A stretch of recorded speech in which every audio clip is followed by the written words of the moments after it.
Yeah, we're live. We're live once again. This is Joey B. I'm over here at Blind Knowledge. BlindKnowledge.com is the spot that's hot, and we are going to be live so soon. Don't forget it. It's BlindKnowledge.com. You can check us out over on Instagram. We are The Blind Knowledge. We're on TikTok at The Blind Knowledge, and we're all over the place on YouTube, Twitch. We feature podcasts, we feature live streamers, we feature digital content creators, we feature musicians, and today we feature actually a comedian by the name of Toni Nagy. You got to check her out. She's over on TikTok, taking the TikTok world by storm. She's so funny. She's over on Instagram as well. So you can check her out on TikTok, check her out on Instagram. And right now, you can check her out here on Blind Knowledge. Check her out. Here we go. Hey, Toni. Has done it again. Hey, let's get down. I was looking for that music, but I couldn't find it. So welcome. Would have been a great reference. And a great lawsuit to be sued by that that group and that licensor. Probably I'm guessing a music label that has that one, but that's okay. Well, maybe we'll work it in later. So Toni. Good.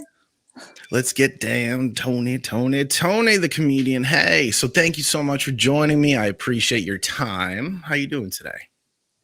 I'm doing pretty well, thank you. How are you? Yo, I'm all right. Now. I'm pumped now because it's been months since we've been talking. It's been months since I found your TikTok and I laughed. And it got me out of bed.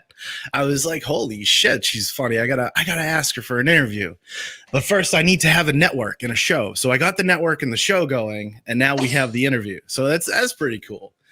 I feel honored to be a part of that impulse and impetus. Yeah, you got me going. You were the spark. You were the spark for me, for sure. You and some others as well. We got to get right into it, though. You are a hilarious comedian using physical comedy, but also this informative approach. Where did you start? Like, where did your comedic journey start? Were you young? Was it recent? Give us some overlay on that. So I was a philosophy person in college. I think that really kind of shaped a worldview where you have to question everything. And when you start questioning all things, at least for me personally, it led me into a bit of like a nihilistic, depressive path because I was like, oh my fucking God, what is reality? And so I think as a way of coping and dealing with the harsh suffering of existence, I just started to lean into the absurd of it. And I think for me personally, when I can see the absurdity and laugh about it a little bit, or at least acknowledge it, then I'm able to talk about things that are maybe like painful in the heart or painful in the brain, but not take it so seriously where it puts me like in an oppressive and depressive state. That's interesting. But I started off with sketch comedy. Wow. That was my like first kind of jam. Beginning with YouTube and then Facebook, and Facebook was more of a thing. Oh, yes. Because when it was awesome. Remember when Facebook mattered? Yes. I know they keep telling us it matters, but I'm like, does it though? Not anymore. No. It did when I had an .edu email and I was still in college and it was the Facebook. Yeah, it mattered then. But then when my mom and dad got on there and my grandma and then, something about it. No. So I did. I think the thing about sketch comedy that is fun and exciting is you get to hide behind a character. And there was something really freeing about creating these characters. And I love sketch comedy. And I think it is a really interesting platform for cultural commentary.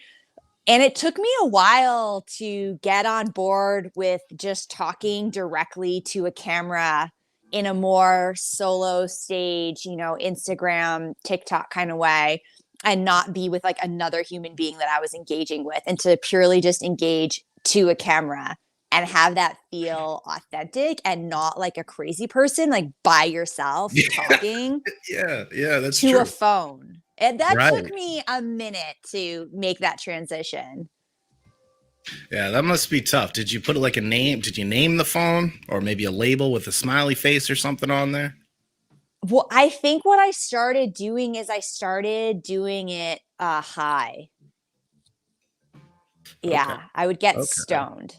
And so then there was a uh I was like, okay. And I had this connection to Cypress Hill, and I was like, oh, if I make weed Okay. videos, then Cypress Hill would promote my video. So it was kind of, there was this integration that was going, because I was just, looking to get out there more. And so Hell yeah. I do think smoking weed was the beginning of me finding an authentic relationship Hmm. to the back of my phone.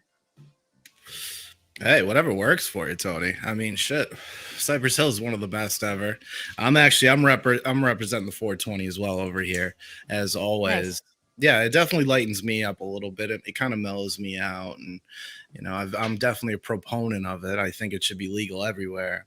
I've seen you've mentioned edibles in some of your shorts or TikTok videos, so Oh yeah. um, you must be a proponent of it. Where you're living now, is it a positive thing? Is it shunned upon? Because it varies from state to state. Everyone I talk to, it's a different deal. Yeah, I mean, New Hampshire is so I'm in New Hampshire, so Vermont, Massachusetts, Maine, like we're kind of surrounded by more legalized states. Yeah, sure. Live free I or think die. yeah, it's decriminalized here, but it's not legal. It's not like we have dispensaries here that we can go to. Okay, okay, not yet.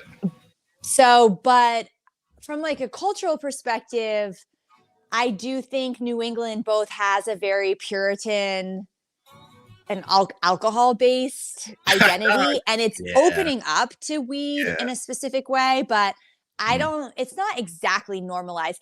And it's funny, it's true. something that I don't, I go in and out of doing, but I'm a very like public advocate of, even whether or not I'm smoking at that time or not. It doesn't really matter to me whether or not I want to be like an advocate, because I do think it's an important topic.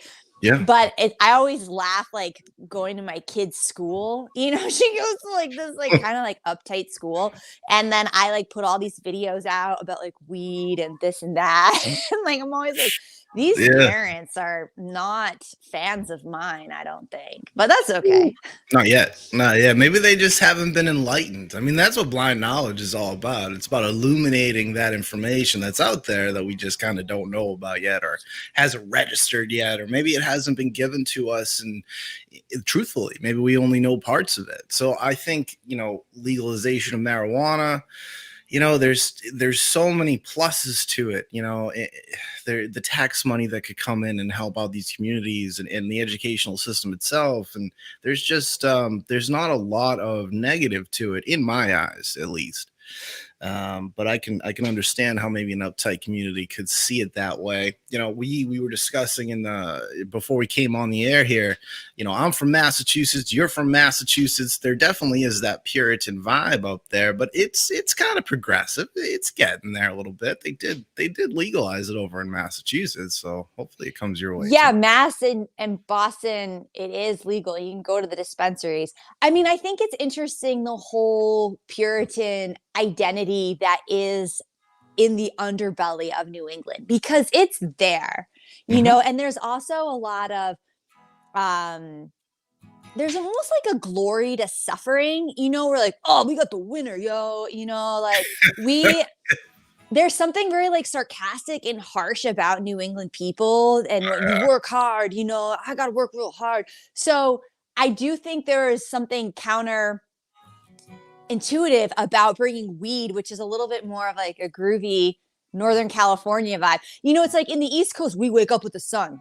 And like the West Coast is like they wake up later. They're just a different vibe. So I think that it's interesting to try to integrate what we think as like the New England values with a more laid back weed vibe, Yeah, vibration. yeah. Hell yeah. Yeah, it's great. It's actually great because anyone that knows around that area, especially like the Boston area, it's go go go. It's hustle and bustle. It's a big bubble that you live in, and it's just 100% all the time. You got to be on, you got to be ready, you got to be good, and if you're not, you're out. And that's just it's nice to have a little bit of mellow, maybe just take a breath, exhale the beauty a little bit. Yeah.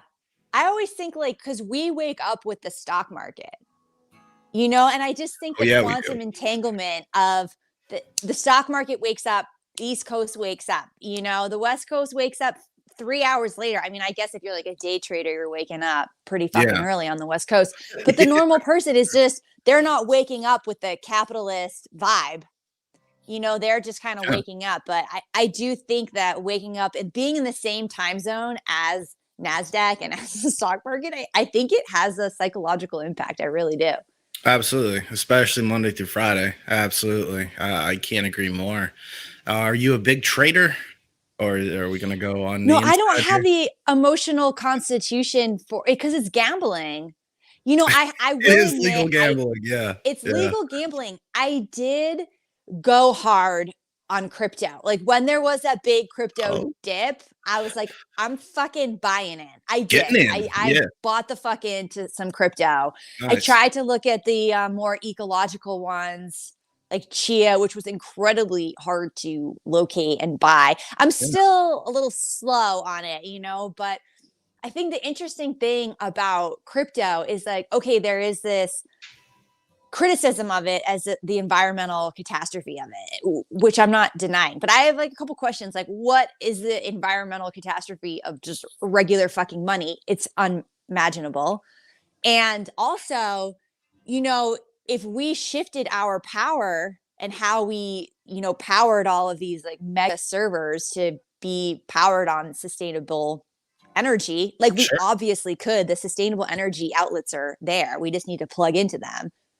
Then it's Absolutely. like crypto is such a better potential solution to our economic tomfoolery that's happening. So I'm going up and down on how I feel about like what to do about money in the future and crypto and I think. finances. Yeah, no, I hear you. I think it's a little bit of both too. I think you gotta. What do they say? You gotta put a little bit into everything. You got to Diversify. diversify. Yes, you got to diversify. I have a little bit in crypto, a little bit in some stocks, but both of them are crapshoots. You never know. I mean, Bitcoin could crap out. I don't know. I don't think it will at this point.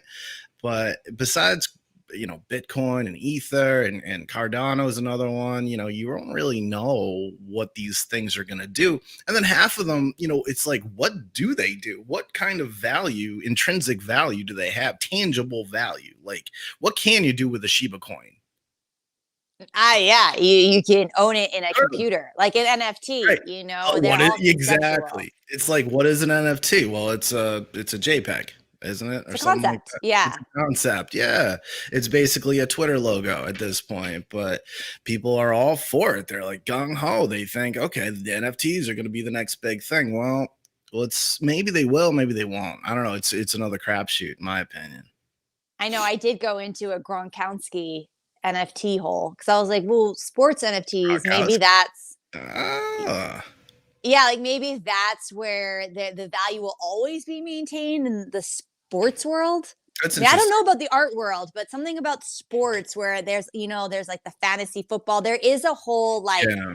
virtual sports existence. And then the cards, you used to have sports cards.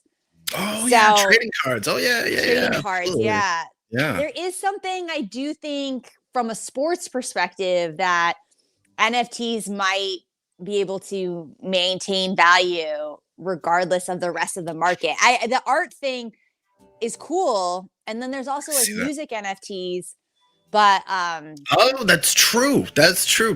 Bands nowadays are starting to launch and drop demos as NFTs, which, as a musician myself, I think that's really cool. I think it's a good avenue to explore, especially nowadays with the way labels are and the industry yeah, itself, and just how hard it is, not even just to make money, but to get found, get heard, and even just play a gig these days. It's like you got to find those new avenues, and NFTs, that could be the way to go for music.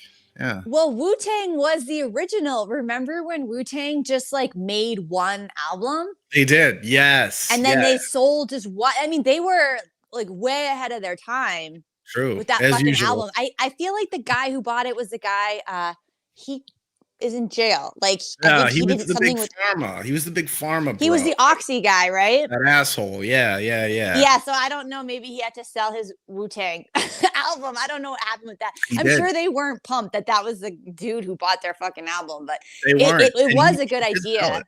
Oh, it was a great idea. He did sell Like it. He had to sell it. If Tool wanted to make one album, they would make like, I don't know, I'm all over it. millions. Oh, Tool. Oh my God. One of the best shows I've ever seen was Tool, for sure. Tool, me too. In Boston. Oh, you saw him in Boston. Oh, that's great. Right before the pandemic. It was the last show I went to. Oh, wow. Wow. That's interesting. Yeah, Maynard can sing. Oh man. It was a holy experience. I really felt like it was holy. Yo, some of that music, and especially like Tool, I saw them as Tool and I saw them as a perfect circle. There is like this spiritual aspect, this feeling that, you're just taken out of whatever else is on your mind and you're brought into this beautiful, like spiritual awakening almost that Yeah. describe. It's just this uplifting feeling, No, I remember, they were like, no fucking phones, right? They're like, you pull out a phone, we're taking it away. And I was like, that's very groovy. And then they had like a almost like for the first, like, I don't know, like 20 or 30 minutes, there was a sheet around them. Or like it was like some sort of like hanging thing that eventually they pulled back, but it was like foreplay. They were like, look, we'll play the music for you, but like, and then they like slowly undressed. It was really fucking cool. And then at the end, they had such like this beautiful receiving. Like they let everyone do their phones for the last song. And then like afterwards, they just like received the applause in this like super open-hearted way. I was like weeping. I was like, who are these men? These men are unbelievable. They are. They are absolutely unbelievable. And they're in control of their own destiny. I think that band in particular, they're going to do what they want to do. And if they don't want to do it, then they're not going to do it. And that's how it should be. It's their baby. It's their creative project. It's theirs. It's their creative control. And Maynard. Yeah. I mean, I think when people get to a certain level of their confidence and they can say no, right? And when you're able to say no, I'm not going to do that, or no, I'm not going to compromise, that is where there's like this very interesting level of artistic freedom.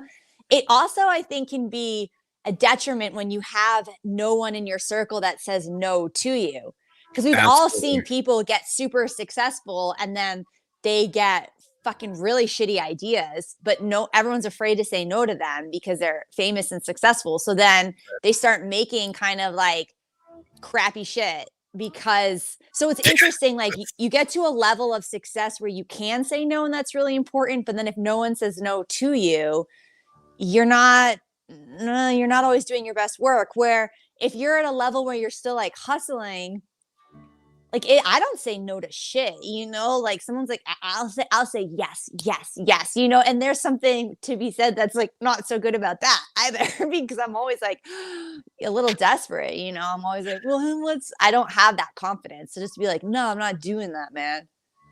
Well, it sounds like you have that openness too. You're willing to kind of go out of the comfort box or whatever your base is, because I agree, if you're going to just say yes all the time, or if you're going to have yes men around you, where's the growth? Where is what makes you? And I think having yes men around you, and I had this conversation with someone recently, that if you have people just saying yes all the time, those aren't your friends. Those aren't the people that are going to support you at the end. Those are the ones along for the ride. And when that ride is over, and sometimes it's over real quick, those are the ones that aren't going to answer their phones. Those are the ones that are not going to be around. And it's a shame to think about it that way. It's kind of negative, but it's true. It's true. The ones that are going to support you along the way, the ones that care and that love you and that really want you to do your best, are the ones that are going to call a spade a spade. They're going to call bullshit on you. They're going to say, I don't know, Tony, that shirt, I don't know about that one, or they're going to say, I don't know about Joe, I don't know about that pink whatever you're wearing there, that lanyard. I love pink on dudes, actually. It's a great look. Thank you very I'm much. a huge fan. Yeah. I'm like, no. More pink. More pink. Well, because it's a bright color. It really brightens the skin. Oh, that's a good thing to know. I definitely need that with my pale Irish skin for sure. Oh, pink. Pink's your color. It's my new bright obsession. Pink. Just saying. Just throwing that out there. Nice. Yeah, I mean, it's also interesting because, as like an artist or a creator, your friends and your family are not your fans. Right. And that's something that like is interesting to me. I think my most supportive people are strangers. When it comes to my like career, like I think my friends and family are in an abstract way. They're like, yeah, and they'll come to something. If I'm like, come to this, they'll come. But it's interesting. It's especially with the internet, we're able to create these connections to people. It's like people DM you and then you become friends. Like I have so many stranger friends I'm never going to meet. Like people will be like, I want to send you. Oh my God. I do a really funny stranger sending me thing story. What? So this girl who's like super sweet, who like always writes me like wicked nice messages. She's like, I'm going through surgery and I've been making all these like weed lollipops. Like, can I send you some? And I was like, oh, that's like super nice. Like, sure. Like, that's really kind. I'm not, anytime someone's like, I want to send you something, I'm never going to say no, because that's energetically, it's like, it's kind. Someone wants to share something with you. Absolutely. So I'm like, yeah, that sounds great. So she sends me this package and I'm not home. I actually don't use my phone on Saturdays. I have a cell-free Saturday. So I'm not even, no one can reach me. So I'm not home and no one can reach me. And my kid is home alone with her friend. A friend who like came over for a play date. So they're home alone. And I had ordered her things on Poshmark, which is like like person to person.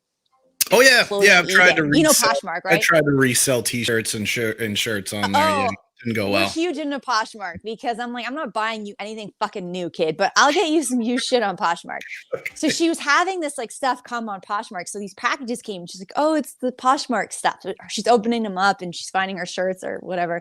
Mm-hmm. And then she opens up, her and her little friend open up the box of lollipops.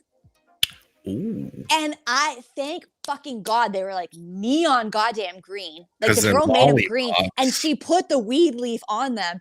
And my kid was like, oh, I think these are weed lollipops. Oh no. We should not fucking eat them, because she couldn't call me and ask like, what's up with these lollipops? Can I eat them? You raised her right. You raised her right. Oh my God. I was like, I came home. I was like, holy fucking goddess.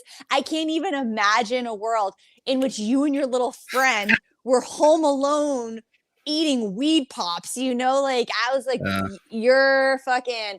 So that's why it's good to, I mean, like she knows because she watches my videos, but I was like, that is so crazy and so funny. And I'm so glad that she is intelligent to know, like, don't eat anything that mom gets sent in the mail. Have mom test it first and she'll share. Yeah. Yeah. It's smart. It's like the president. If the president gets something in the mail, they test. Yeah, like let it be. Yeah, just like it's not safe. Mom's mail is not safe. That's funny. That's funny. So you said you have a daughter. Obviously, we just talked about that. How old is she? She's 11 and a half. 11. Yeah. Oh, she knew enough. That's great parenting. She knew enough. I mean, because I also, it's like we talk about these things because I think it's important, because I don't drink at all. So she's never seen me wasted or anything, but she's seen my videos. And so I explain like what weed is. And like I once got sent psychedelics in the mail. So I was like, I got sent and she was there when I opened it. She's like, what are those? And I was like, oh, they're psychedelics, like wow, you just told her. That's actually very, very honorable. I think it really works, at least for me and our family. It works better to just be like upfront about it, because I think that like then when she's exposed to these things with her friends, like she's gonna know she can talk to me about it. And be like, I don't know if you ever got way too fucked up as a child. Like I had so many nights where I was so fucked up and I felt so alone, you know, and you're like kind of scared. And I'm hoping that I'm creating a lifestyle where if she was ever like too fucked up, she could call me and be like, I'm really too fucked up. And I'll be like, oh, that's totally fine. I'm a great trip guide. Like, come home. Like, you'll be okay. You know, Yeah. like, Yeah. I want to be able to be there for her or her friends or whatever. Cause I mean, most kids experiment with stuff and you want to feel like safe, like, or Oh yeah. you can always go home to your mom and feel feel better if you're like tripping, you know. So I That's the think number that's one important. person. That's the number one person. True, is mom. And yeah, I think that's great. I think that's, you know, from what I've found, I'm not a parent yet, so I don't have a lot of juice in the blender on that. But you know, just being honest, like being able to say, okay, these are psychedelics, and you shouldn't touch them. You know, but just Yeah. like not saying, okay, this is poison.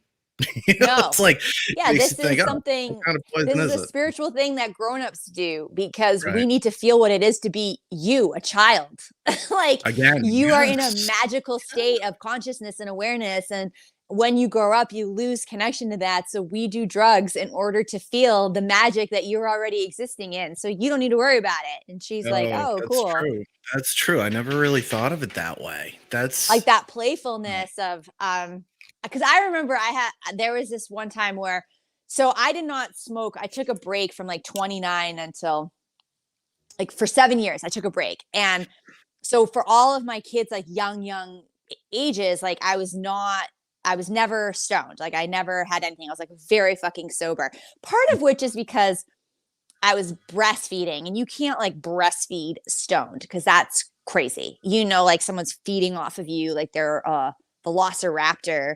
And then like watching someone eat, you might get hungry and like there's a free one. hmm, And, you know, like I was like, I'm not yeah. fucking Right. touching weed.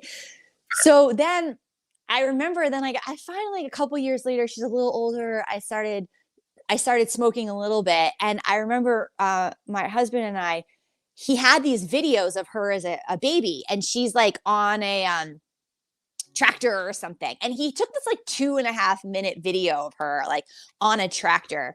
And I'm watching this, and he's like really in it, you know, like he was really like into the shots and like really capturing the moment. And they were having this great time. And I was like, oh, I was like, were you like a little stoned when you were doing this?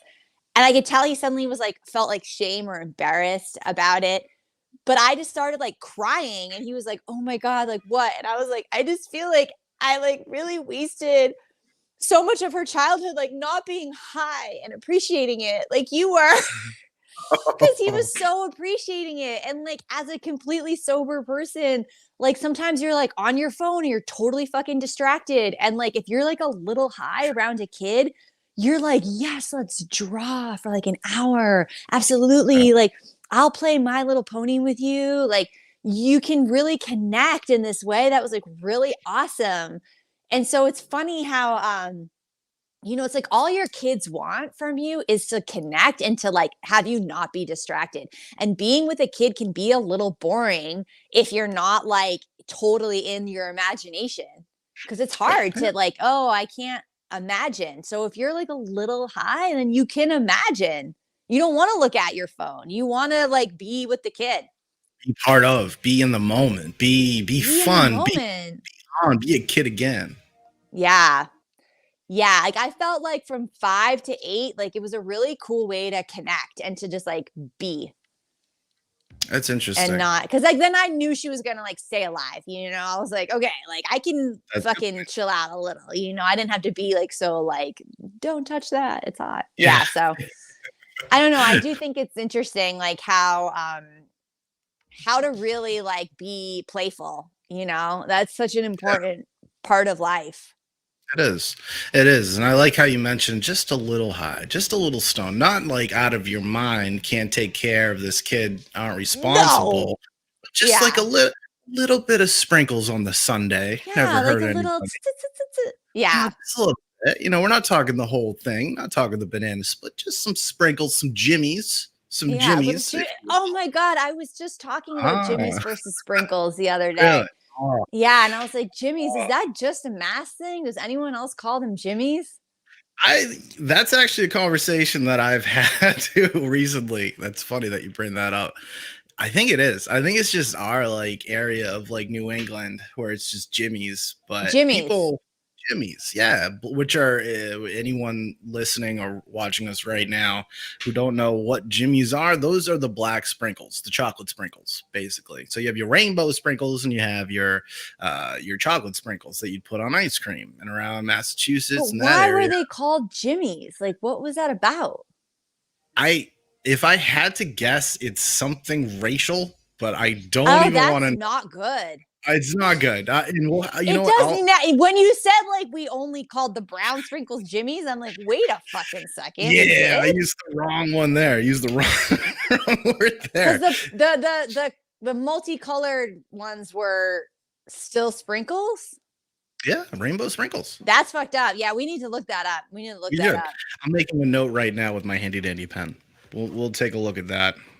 We will, and we'll circle back. We'll circle back Because that's an Absolutely. important thing to know if we need to like cancel that word. It That'll sounds be wrong. next. It sounds like I should never say it again. Yeah. But I now think I made the authentic shift already to sprinkles. So Oh, yeah. Now I feel like a dirtbag because we're gonna end up canceling one of my favorite things, which is Jimmy's. But that's 2022 for you. We're just canceling everything to cancel it. It seems. we Which just gotta is call it what it is. yeah, that's a good Sprinkles. point. That's a Chocolate good point. sprinkles. Chocolate Yeah. sprinkles.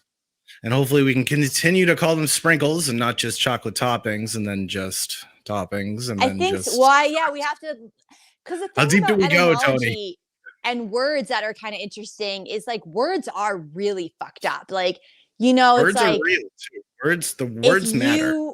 if you're watching television, you're watching programs, right? You're watching television programs, you're programming your mind. You change the channel because you're channeling information. You know, like the weekday, like your week, and then your weekends, like that. Those are really weird words. And then like hello, like hell. Oh, I Never don't know. thought of There's that. so many That's an interesting weird one. words where we're like Hell, possessing each other. Hell, hello. oh. It's Thought like, of wait, that. what the fuck is that all about? Welcome to my hell. Like, welcome to what? I'll go with hi, hey, and how you doing? I guess I think that's a little. Hi sounds better. Hi. Hey, Right. yeah, but hell, oh. I just think we're always like language is predictive programming. So we're always using words that I think are actually, or we're conditioned to use words that are probably not that beneficial to our cellular I got you there. ecosystem. I got you there. I think words too, in general, like our language has evolved from so many different languages. Like English really evolved from Latin, and those different influences and all this influx of discoverers and different countries that came over to really mount their pole on New America. But of course, the Native Americans are here too. So, like when I have a group or a meeting, sometimes I call it a powwow. And I don't know if that should be canceled yet. I'm not sure. But Yeah, I think I you're don't know. probably not allowed to say that anymore. Yeah. Oh boy. All right. Well, 0 for 2, I guess. Oh for Uh, 2, yeah. But you know but what? I I didn't think the know. whole I thing didn't know. is that we I had have no to idea. just learn, and we can't shame and guilt people for we were learning. We learned something today about the chocolate sprinkles that we're like, oh, that probably has a bad history. So I mean, I think the thing that's interesting to me about like the evolution of our consciousness is that we have to be open that it's an evolution. Like Exactly. you have to grow into seeing things in a new way. I mean, if I think about my own sexism, like let's just focus on sexism because I'm a woman. There were so many things that I am even still discovering to this day I can be really sexist about.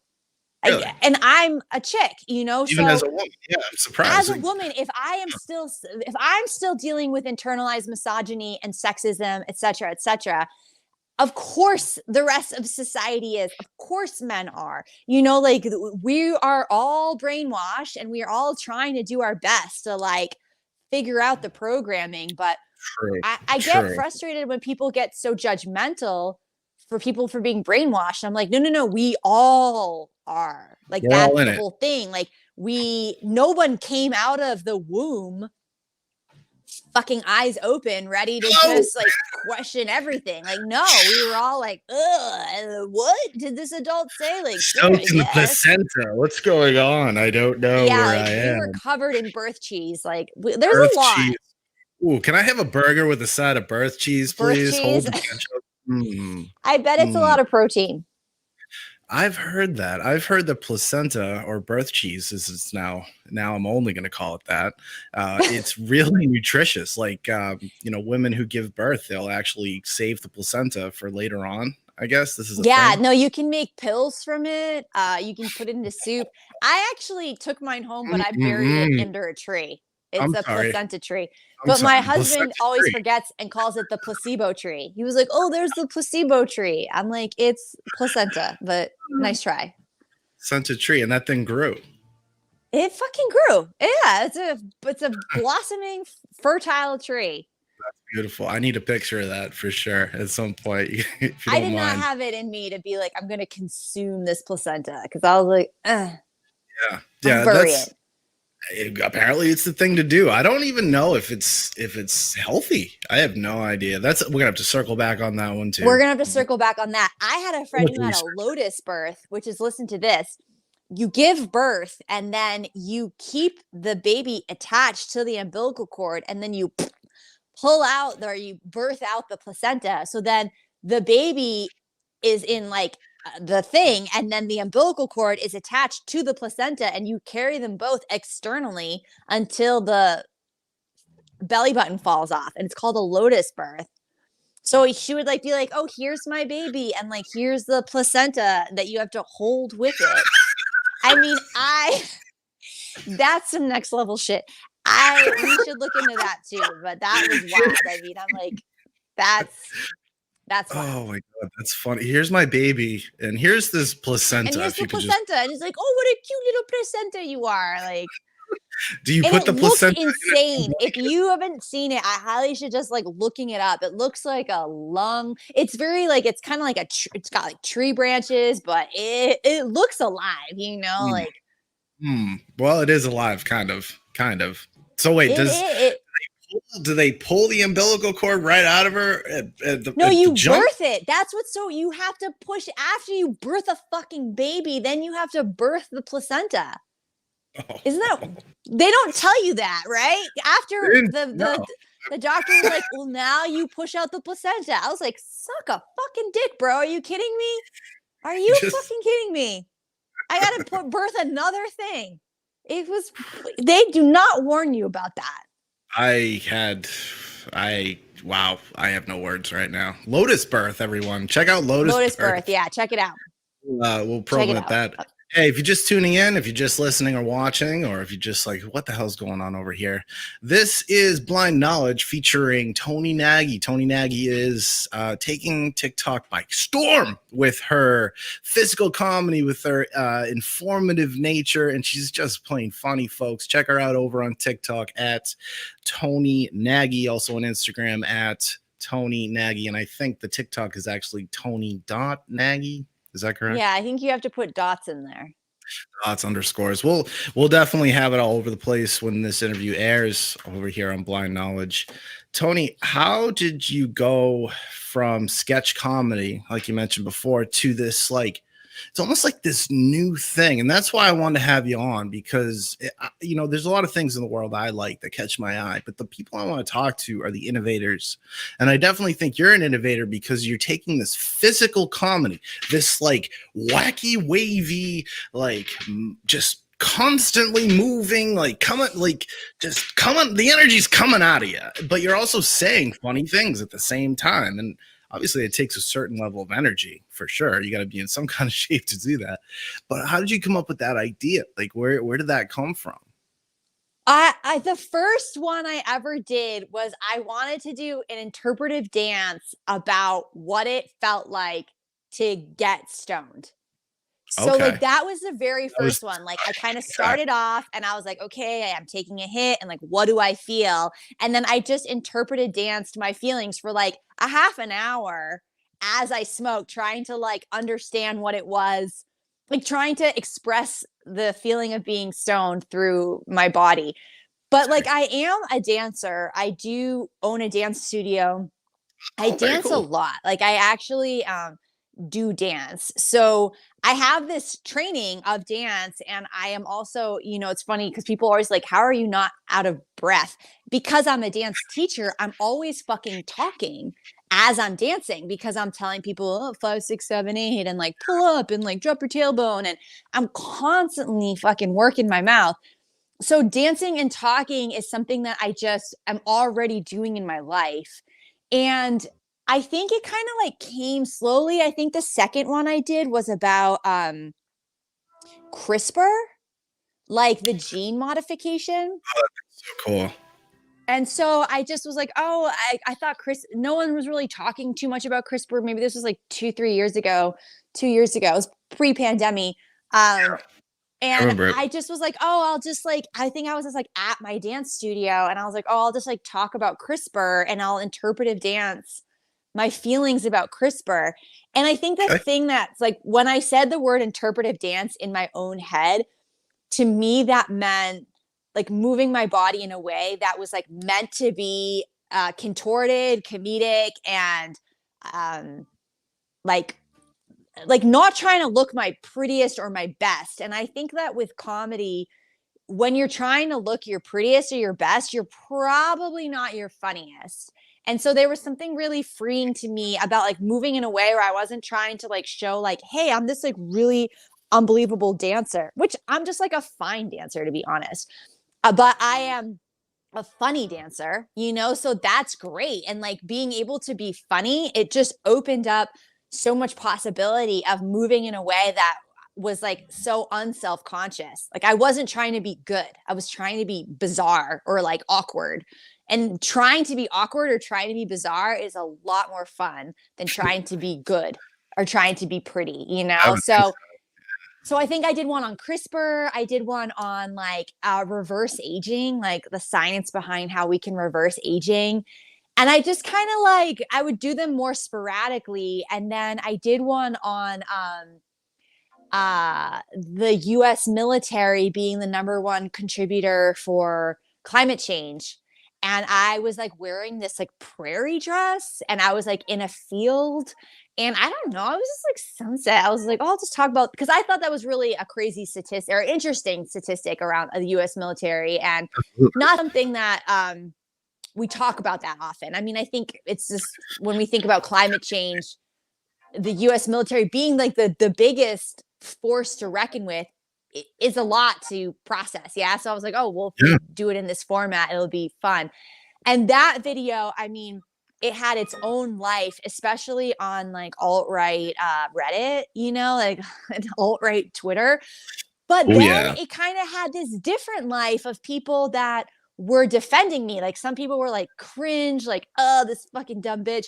And some people were like, I think what she's doing is interesting. And Ben Shapiro, who's a Oh. conservative political pundit, he like Hmm. did like he gets like pushed all these like liberal videos to then like critique or you know put his opinion on. And he watched my video and he didn't agree with me. He wasn't like, I 100% agree with what she's saying. But he was like actually kind of kind about my format. You know, he was Oh. like, oh, I found that entertaining. And I was like, oh, okay. So this is a way of saying information that maybe people are not going to agree with me, but they will watch it because they're kind of compelled or disgusted or, you know, like, or disarmed or curious.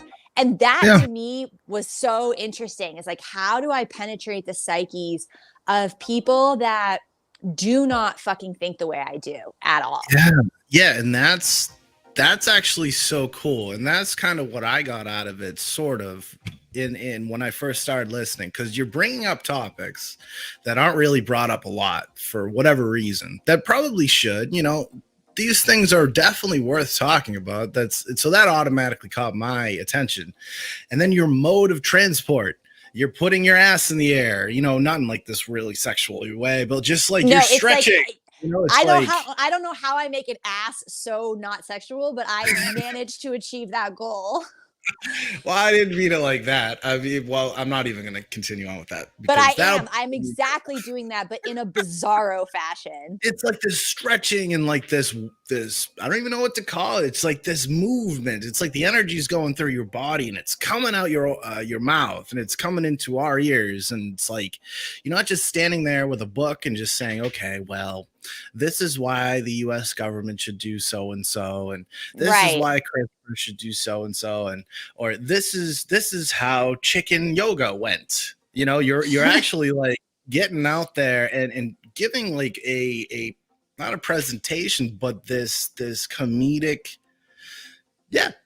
presentation, I guess you could say. It's like you're not just out there walking around giving jokes and stuff. You're doing it in like this wacky way that catches your attention. Like, what is she doing? What's she gonna do next? Is she gonna fall?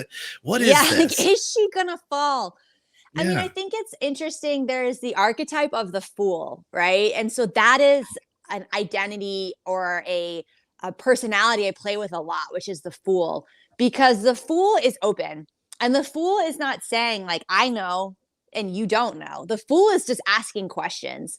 And I think that is like when I watch videos, when somebody is giving information and they're talking down to me, or they're acting like I'm stupid for not knowing this. I mean, it goes back to kind of what we're talking about, cancel culture. It's like, we have to learn. Oh, you and I learned something today. We're like, oh, that's a racial slur when it came to ice cream treats. And we're going to fucking stay away from that racial slur from this moment on. And now we fucking know. But it's like, when you play the fool, all I'm doing is I'm presenting information, I'm asking questions, and I'm not saying that I fucking know. I'm not taking myself seriously, and I don't think I'm making someone feel dumb for not knowing or thinking or talking about this.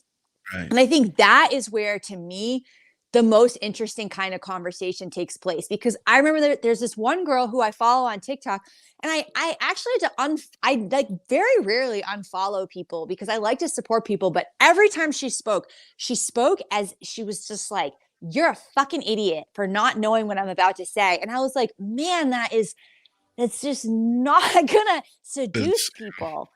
Like, we have to seduce each other into being curious and asking questions. And that is where I want to put my energy and my vibe, is in curiosity and is in questions and being wrong and being okay being wrong. And then being like, oops, I was fucking wrong. Like, I will move forward. And like, and maybe I'll and I will 100% make another mistake. And that's so more the kind of like cultural connections I want to be making, is I want to be wrong. I want to be asking questions. I want to be making a fool of myself in order to just connect, because people don't connect when they feel dumb around you.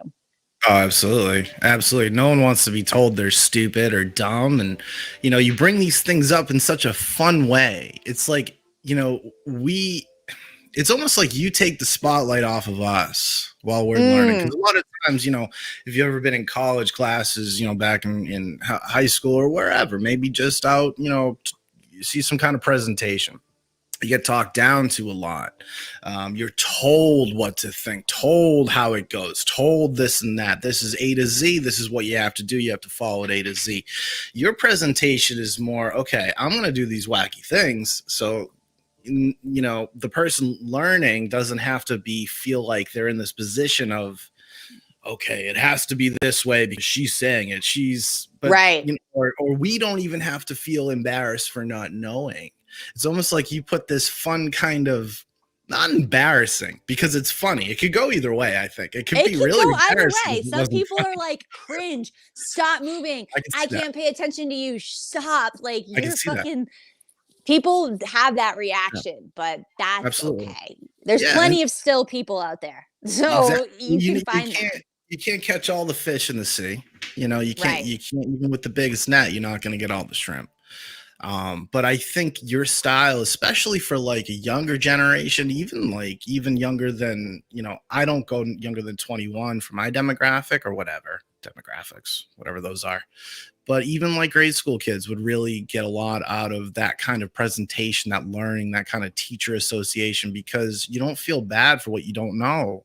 You don't feel Yeah. bad, and bringing even out of that younger kids, even someone, I'm 35, and it connects with me too. It's like, I don't feel bad for what I haven't learned yet, or I don't feel stupid or shame, or it really gives me the openness to get away from those things that can really bog down your brain to think a little open and a little differently. It gets rid of that, and then it goes to, okay, what's she saying? Does it connect with me? It brings it to the next level. And I think that presentation is really funny too. And I think that funniness gets rid of that like awkwardness, almost that like you have to be, suit and tie kind of thing. Learn this now. Whereas, you're giving it in such a fun way, and it's real info. It's real truthful, and it's funny, and all connects. And that's what I like about you. I mean, I Sure. really appreciate that. And I think, like, for me personally, it was interesting to be doing something on the internet that really no one else was doing. Like, I've never really seen anyone else do that. Like, someone's done it after me and I've been like tagged before, but I've never Right. really seen somebody do it. And that was where I was like, kind of like, oh, wow. Like, I'm doing like that to me kind You of like are. was mind blowing because so much is done on the internet. Like there's hardly anything that I could do on the internet that hasn't been done, especially on like Pornhub. Haha, just kidding. But Uh, like to do something that like felt kind of like really just something that I, even if someone else did that, they wouldn't be doing it the same way I was doing it anyway. right. So there was an interesting uniqueness. And then I think the thing that, um that like inspires me is that I don't know, I really believe that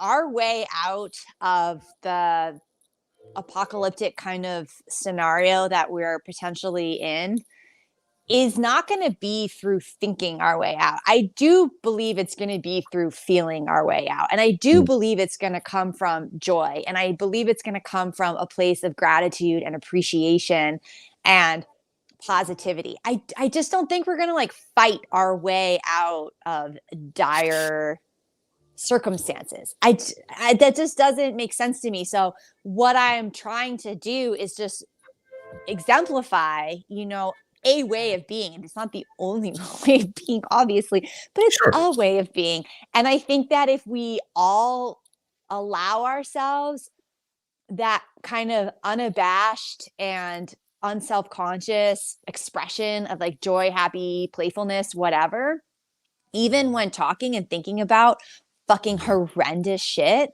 I just think that that's a medicine. It's It a is. medicine. I Yeah. agree. I agree. It is a medicine. It's just it's like an herb or a natural vitamin. It's like calcium or vitamin D. It's Yeah. Or yeah, like a that you need. magnesium. Yeah, it's something that's in us all.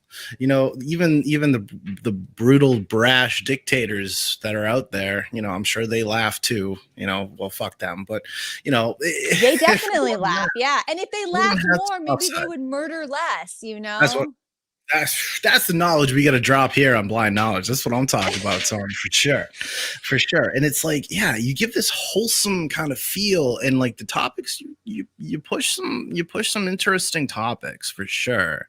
What are some of the ones that you've gotten the most positive feedback on, or maybe I the think most? my most popular one, well, there was the one I did on the military, which like kind of had the most like a viral impact for me personally. But like my most popular one, I talked about my conspiracy theory about conspiracy theories. Yeah, I saw that one. Yeah, that was Um, funny.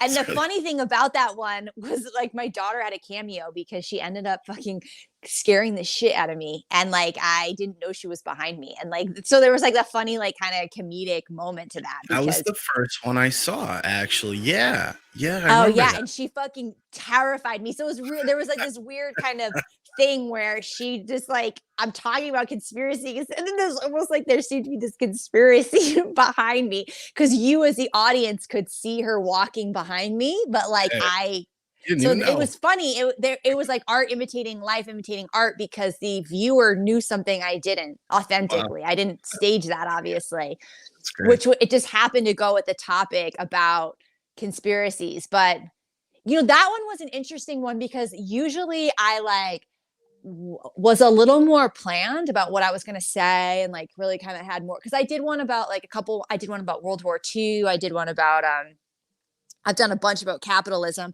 So like they're a little more like they're facts I want to remember and stuff. Like so I would have like notes. But that one was more just like an idea I had. I just wanted to share. So it's interesting how that one was I was the most relaxed, and that was the one where That like I think I went lost pretty big. years of my life. It went pretty big though. I mean, I saw the numbers. It was big. Yeah, that was a good Hundreds one. of That was a good one. thousands of views and likes and shares, comments for days. People loving it. People not Yeah, I think it understanding has like it. 3.5 million on my page. So Woo.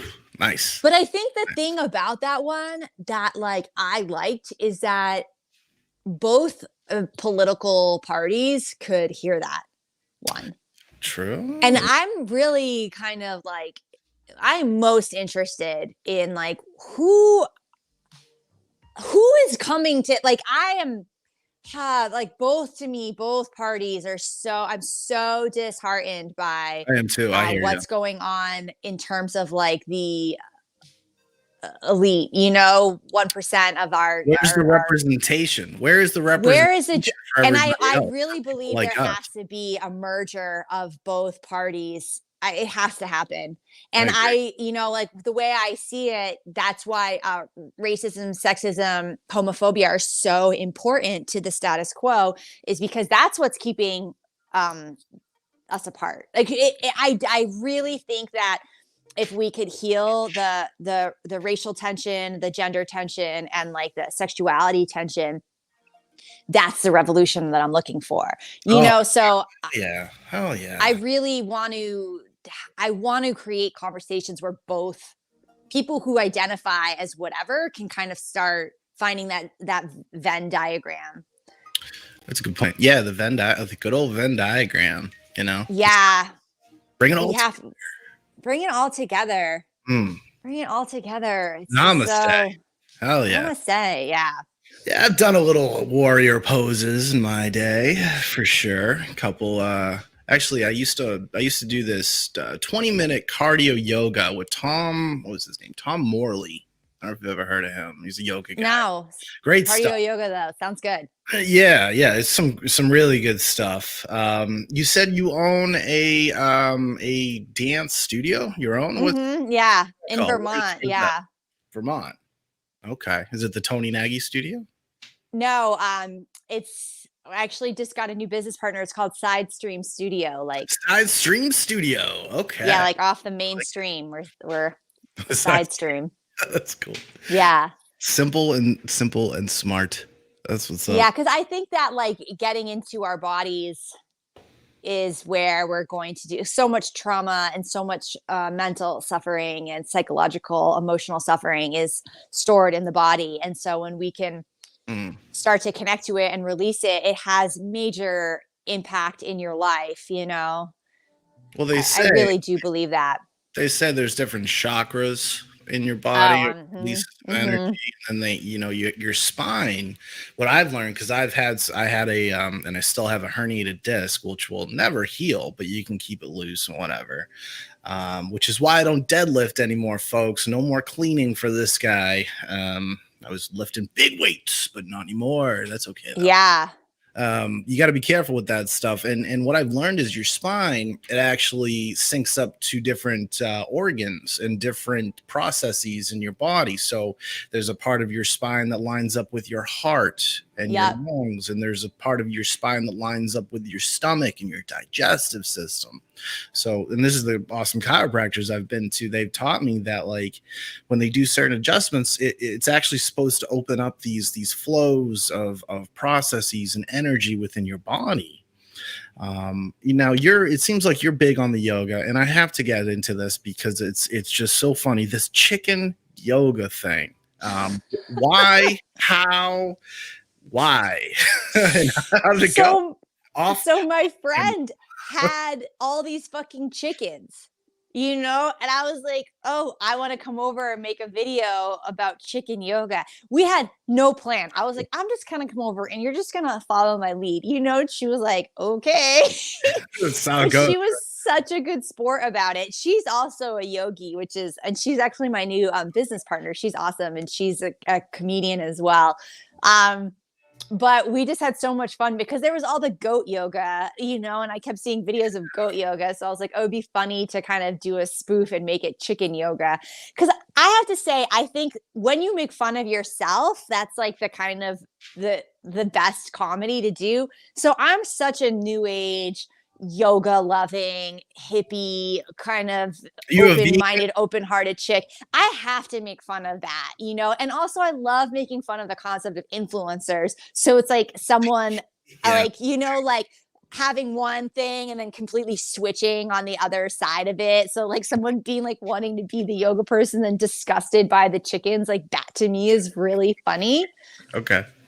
Chicken yoga really just was making me laugh as a concept. And then also just the irony of like what we're putting, it's like we're taking this like super sacred practice that as a Western white chick, am I ever going to understand yoga in its like nascent form? Like, I don't think so. I am experiencing a westernized version of something that I'm then broadcasting on the internet. So it's like how not to make fun of the contradictions and the complexity of that. Like, Yeah, I love making fun of it, even though I love practicing it genuinely. Yeah.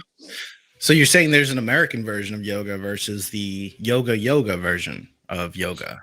Oh, I mean, I think what's kind of interesting about yoga is that like yoga came from the East and then had this infiltration in the West. And then the West went back to India and influenced it in its own way. So there is like the traditional yogic, knowledge that exists. And then there's also the Western infiltration of it. I had no idea. And they're copacetic in a certain sense, but I think what's kind of interesting about most Western knowledge is that it does not honor the roots of where it came from. It's like everything that we're talking about. Like if I were an ancient Buddhist that like traveled in time 3,000 years, and then I heard like quantum physicists being like, yeah, have you heard everything's connected? I would be like, yes, I have, bitch. Have you not been fucking listening for 3,000 String years? theory, motherfucker. Come on. Like, we know it's connected, dude. Like, we've been saying it. And like Some of us, so much of Western thought and math and science is just like directly taken from Africa, so it's like, I think there is this Western imperialism when it comes to knowledge and truth that's like actually existed since the Aboriginals and 50,000 years ago. I don't think we've learned anything in 50,000 years, to be honest. I think we've like made technology, but have we learned anything from a spiritual deep place more than like, I don't think so. I don't know, maybe, but I doubt it. Good question. I think we're That's still, I don't think still trying to figure it out. More tech. Yeah, I can get down with that. Yeah, because what is to know is to be known, basically, and how much more do we have to learn? Sure, I mean, there's other things out there. We got to figure out, why. There's a lot of whys. Why are we still spinning out in a ball out in space? What's out there? What's even further than out there? There's always things we're gonna have to learn. But yeah, the basics, I think we all got that. I think it's just kind of we keep spinning it around to figure out which is the best way or which is the most prominent way. Like you look at dieting. Dieting, it used to be like Atkins. That's the way to go. Go Atkins. And then it was like, nope, Atkins sucks actually. Go with the one that Oprah was saying. I can't think of it off the top of my head. Or Slim Fast, that was the thing for a little while. And then it's like, all right, now it's be a vegetarian. Now this is a new thing called veganism, be a vegan. Have you ever heard of kale? You probably haven't, but check it out. It's the new great thing. And it's like, we keep evolving. But really what it comes down to is, it's less calories. What is it's well, I shouldn't say it that way. It's actually, you take in less calories than you burn. You make sure you have a nutritious meals with the right vitamins, the right minerals, and you kind of just work to your physical nature, exercise, really. But we're just trying to find the right answer. We're trying now, diet now, do this way and that way, when really we know the answer. We're just trying to we're just making it more difficult than it really is. Don't you think? Yeah, I mean, I think someone once said to me, because I've done a couple of 10-day silent meditation retreats, and I have a Buddhist meditation practice. And I think it was another practitioner when I was leaving the retreat, or it may have been one of the monks. They said that the most difficult thing about Buddhism is how simple it is. So, we have these actually, like, how do you love yourself? How do you be compassionate towards others? How do you be mindful? These are simple questions, and it will take a lifetime to explore. We are all connected. We are all one. Like, that's a very simple concept, but how often do you feel connected, or do you feel one with all things? And so, I mean, it's interesting you bring up the dieting aspect, because, our food is you are what you eat. Like, literally, you are consuming, you are bringing into your body, and then your body is integrating the nutrition and the stuff you're bringing in.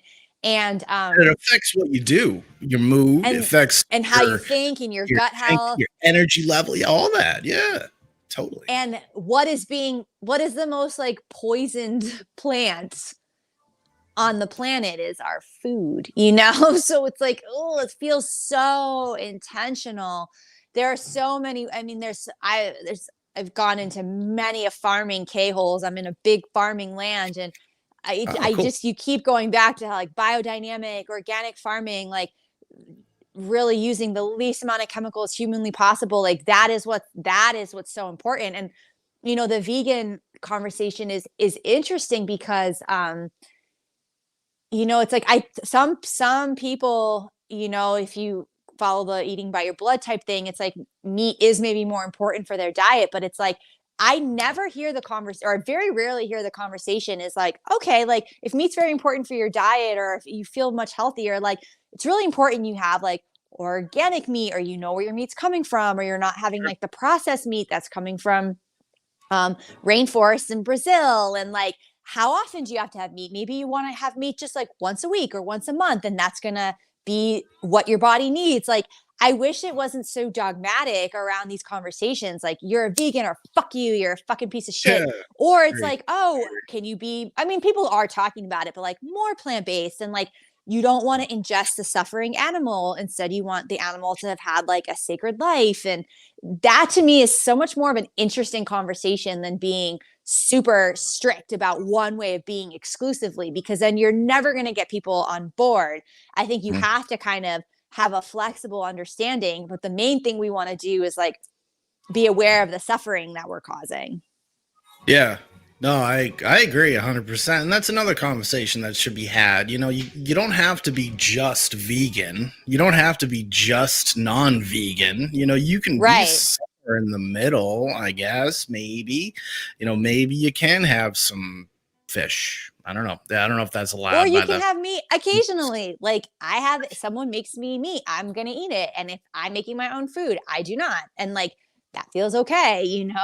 I Yeah. had this, like, realization when I was at my meditation retreat, because you're silent and you're in your fucking head all the time. And then you would go to the dining hall, and the dining hall was the one time where I was happy, because I was fucking eating, and I wasn't dealing with, like, the torture of meditation all day. But then I would eat too fast, and I would eat too much, and I would always take too much. Like, I would look around, and everyone would have less than me, and I always had more. But then I was like, oh, well, I'm taller than these people, so I need to eat more. But then, and I move more. And then I'm like, but am I an ecological terrorist because I'm tall and I'm moving all the time? I eat so Obviously, much.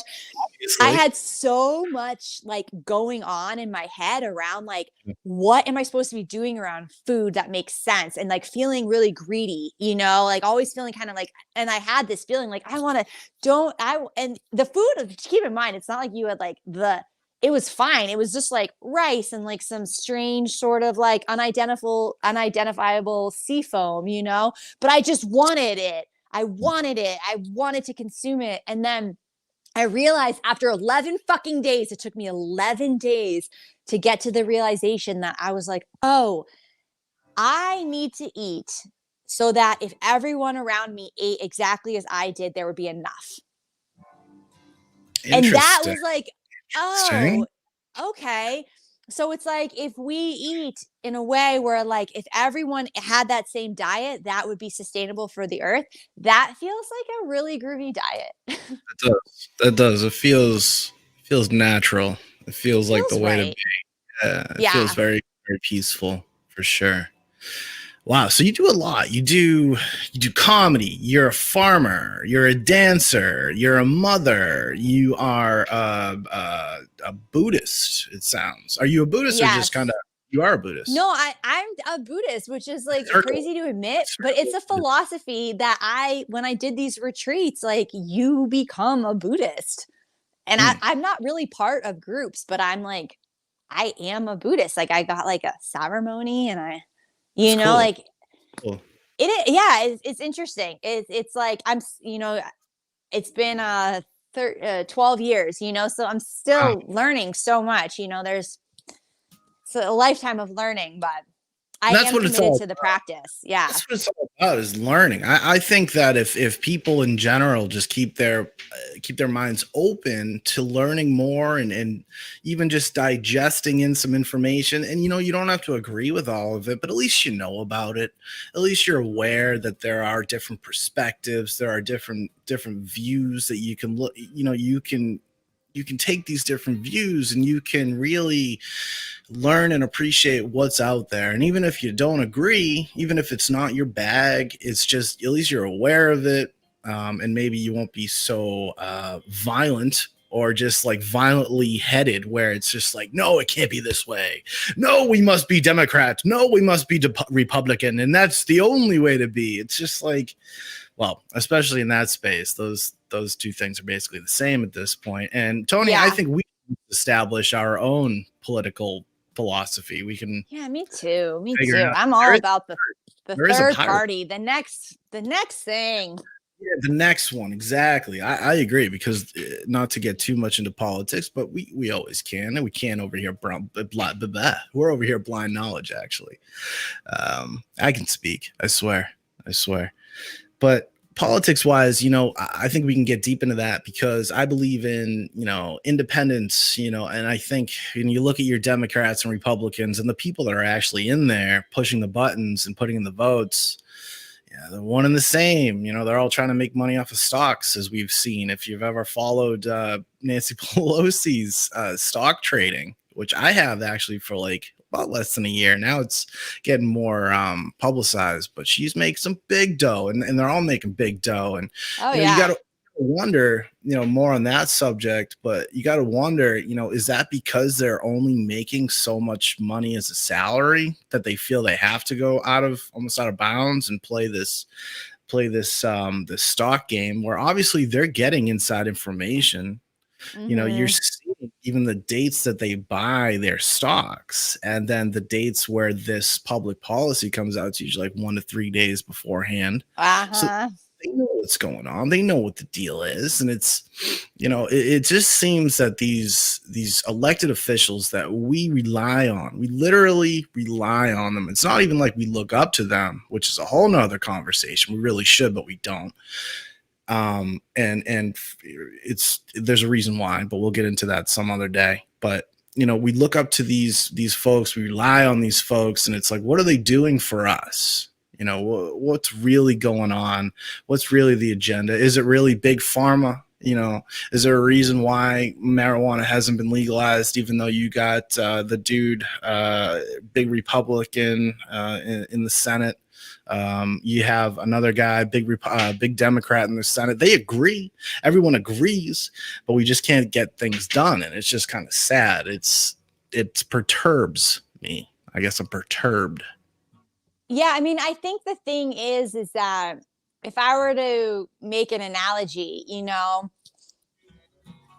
if you're hanging out with someone and they're getting chocolate, and you're like, oh, that chocolate looks good. And they're like, oh, yeah, this chocolate is good. And they're just eating it in front of you. And then Ooh, it is you're like, good. eventually you're like, ugh, I want some. And I think that when you look at Mystery of chocolate. the mystery of chocolate, it's like being around vice and just watching someone experience that vice, and like, oh, you're watching someone, they're really having a great time with the chocolate. Like eventually you're going to be curious and you're going to want it. And I think that what happened with corporate influence in politics is that once it started taking place for one party, which was it kind of birthed itself, like the first like real intercourse that happened between corporations and politicians, then everyone is like, in order to compete with that, I have to also do that. I can't be completely outside of that and not participate. And I think that Bernie Sanders is one of the only modern politicians that proved, hey, I can actually financially compete in a campaign with small donations from people. That was such a revolutionary concept, which was why the Democrats ended up burying him. It wasn't the Republicans who buried Bernie Sanders. It was the Democrats. It was his own party, and I think Bernie would be better off independent, or like in a different party, not the Green Party, but maybe just something new, like the Stepladder Party, or the Fluorescent Light Party, or whatever the hell you want to. Fluorescent light. I mean, I think when he first ran, it wasn't to win; it was to prove a point.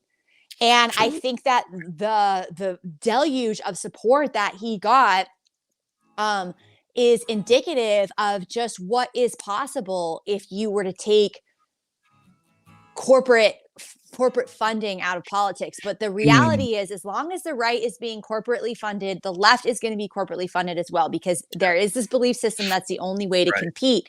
And I think growing and growing, going. They're entangled. And I think the other thing, what's interesting to me personally, is that everything that I think of, one party doing, like, oh, I remember like when Baby Bush got elected in 2000. Baby Bush, I remember believing like that was an illegitimate election, right? I was like, oh, something was really the hanging chads and the voting machines and Diebold being the company that makes ATMs. And so it's like, if you can make an ATM, you can make a functioning voting machine, and you can also give people a fucking receipt. Like it was so obvious there was like voting tomfoolery happening. But if I'm going to see it in that election, I have to actually see it in every single election. Right. And if I'm going to look at the George Floyd protests and be like, oh, wow, there are obviously agent provocateurs here that are creating scenarios where it looks like a riot. But that also was happening with the Capitol storming. There was agent provocateurs. Like it's happening all the time with both parties constantly. And like, but the thing is that it's easier to see it with the people you don't agree with as much than it is to see it with your own party. And I think that's what's kind of the thing, that is, you want to be a good guy, or you want to be affiliated with the good guys. And then more and more you're like, fuck, there are no fucking good guys. Right. Who is the good guy? Who's the fucking good guy? Everyone's Darth Vader? Like, what the fuck? Yep. What the actual fuck? We're Luke Skywalker over here. The Luke Skywalker party. Maybe that's the one. Yeah, right? Yeah, it's crazy. Everyone's the same. They're all working together. All pedophiles. I believe that the pedophiles happening all over the place. The whole Jeffrey Epstein's thing. And the fact that that is not, it's like, oopsie doopsie. Well, now his girlfriend is in jail. Like, can I just say the fact that a woman is taking the fall The fall. is just, if that's not an example of global misogyny, I don't know what is. Not to say that she's not guilty of something, but we all know Jeffrey Epstein's still alive. He's has a new island and a new face, and he's got all the money in the world. And like, then this girl is gonna rot in prison. Like, I'm like, or she's gonna die. I doubt it. I think she's gonna be the scapegoat. You know, But you got Prince Andrew still out there. You got Big Prince Willie. Andrew's still out there. I'm not going to say his real name because I'll get taken out like everyone else. But Big Willie, he was a president at one point. Yeah, his name is out there. His name's definitely out there, and his name has been out there for years. I mean, I heard about this for a long time ago, and I knew girls that were on. Like, I had a friend who was almost on one of those planes. Like, I knew girls that were being recruited to be on those planes and to be on like part of that. Like, that's not like something like, wait, what? No, that was happening, and that's been happening, and it was part of the, you know, like, young girls in New York knew about that. Yeah, you know, so didn't they get paid? The girls? Yeah. I mean, they're sex slaves. Right. Well, yeah. Yeah, obviously. they're and some of them are forced into it. I mean, they're young. They're young girls, you know, like there's no consent when you have a young girl in that circumstance, regardless of whether or not you're paying her, you know, like. Oh, no, I'm not bringing it up to, it's an awful, disgusting act either way, first of all. Yeah. I'm just wondering, like, how did they rope them in? Like, what was the big, because they're I think like a lot of them are drugged, you know, and like, yeah, you're drugged a lot. Like, you're given drugs, and then you are, you know, it's like I'm sure there is like some financial exchange because you have to keep your mouth shut. Yeah. But even if you talked, no one's going to believe you. I mean, I remember, you know, like there's so many, and there's also like the MK Ultra mind control where you are just brainwashed into being like a government drone sex slave. And then of course there's like the priests and all. I mean, there's we could go on a whole tangent of like poor and like, where did all those kids go that were taken from their parents at the border? Yeah, what happened to those kids? Those are now they're probably sex trafficked children. You know, it's like everyone's involved in that. Both parties are equally involved, and we're like, oh, and I just think that should be the deal breaker. I think the whole sex trade thing should be the deal breaker when it comes to like our political system, and yet it's like actually not. You'd think so. Now it's out there like it's fucking regular, and it's disgusting, and it's almost like, the Jeffrey Epstein almost normalized it. That's what's so messed up. Was it that, or was it because the media kept talking about it in these soft ways? Because and I'm not like a big conspiracy guy at all, but I do understand facts and who owns what. And Republican, Democrat, Orange Party, you can call yourself the Monster Energy Party if you want. There's so many tentacles. It's like this big octopus. You know, there's only three that own the big media in the United States. There's only three. If you look at the charts and, you know, this monstrosity of companies that own companies, there's only three. Yeah. They're all getting money. They're all getting paid from Democrats and Republicans and people that aren't even in politics. And I think personally, it's this media, you know, cycling every 2 or 3 weeks. We get this new story and we're all big on that. And then we just kind of forget. Because we're on to the next big thing. And it's usually never the most positive thing either. It's always these big, you know, radical things, or war, or murder, or rape. And it's these horrible, horrible things that you really wouldn't want to think about on a daily basis. But yet here we are. But we're not talking about where, you know, a couple weeks ago, someone was just cured of leukemia. You know, where's that news story? I had to search for that somewhere. Sometimes I have to go to the UK on Daily Mail, you know, not the greatest place, but to get US news. It's almost like we are only allowed to hear and see certain things that are presented, and what's presented is actually allowed, given permission by us to learn about, that permission is granted by these bigwigs that are paying the news. So I just think it's this huge cycle, this huge ladder formation almost, that really needs to be looked into more. And also bring it back to what you said before. You have these companies that are basically, they're funding these politicians. And not too long ago, companies in special interests, aren't they now considered people? They're considered like a voter. Yep. Mm-hmm. What the Individuals, fuck? Yeah. That doesn't make any sense at all, because then you're just opening the floodgates for just constant money being thrown at you from all angles. There's no recourse. There's no one watching over this, and it could get sad if we don't turn it around. But I think comedians like yourself and talented folks, and you're keeping it light, you're keeping it informative. We're learning and we're growing and we're having these conversations, and you're allowing us to have the conversation because you present it in a fun, funny way, lighthearted. It's like, all right, maybe I'll feel more comfortable to leave a comment and say, wow, that sucked. Or wow, that was great, and then that opens up a dialogue and discussion. I think that's the best way to learn and grow and evolve. You know what I'm saying? Yes, absolutely. I couldn't agree more with that. Right on. Well, we are already at an hour and a half, Toni. I think we should call it. I bet you have things to do. Namaste, my friend. Thank you so much for joining me. Yes, totally. Thank you for having me. We have to do it again sometime. Maybe we could do a little series on just things in the world that should change. Something things like in the world that should change. Yeah. Something like that. Hey, yo, this is Toni Nagy. My name is Joey B. Thank you so much for joining us on this featured edition of Blind Knowledge. Check us out at blindknowledge.com. You can find Toni Nagy. Oh, and before we go, Toni, interesting name, by the way. Oh, I know. It's Antonia, but it's such a formal name. So I've cool. never been known as that. I've always been a Toni. Antonia, to the front desk, please. Antonia. I know, to the like front Antonia. Would you like another cappuccino? Would you like some champagne, Antonia?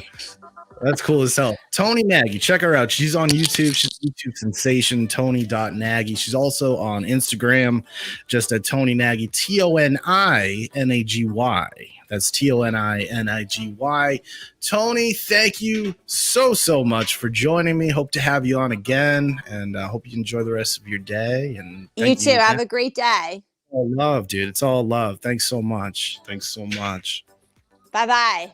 Bye-bye. All right, y'all. That was Toni Nagy spending some time with me over here, just shooting the shit. That was just another interview. That's what we do, y'all. That's what we do. This is a feature presentation of Blind Knowledge, blindknowledge.com. You can check us out. We're on Twitter at blind_knowledge. We are on Instagram at The Blind Knowledge. We're on TikTok at The Blind Knowledge. I'm getting a call from my web developer, so hopefully the site is up and running at this point. But if not, just keep hitting that refresh button, and I swear it will pop up eventually. And this concludes another sweet edition of the interview series here at Blind Knowledge. My name is Joey B. Thanks a lot for your love and support. We'll catch you next time. Bye-bye.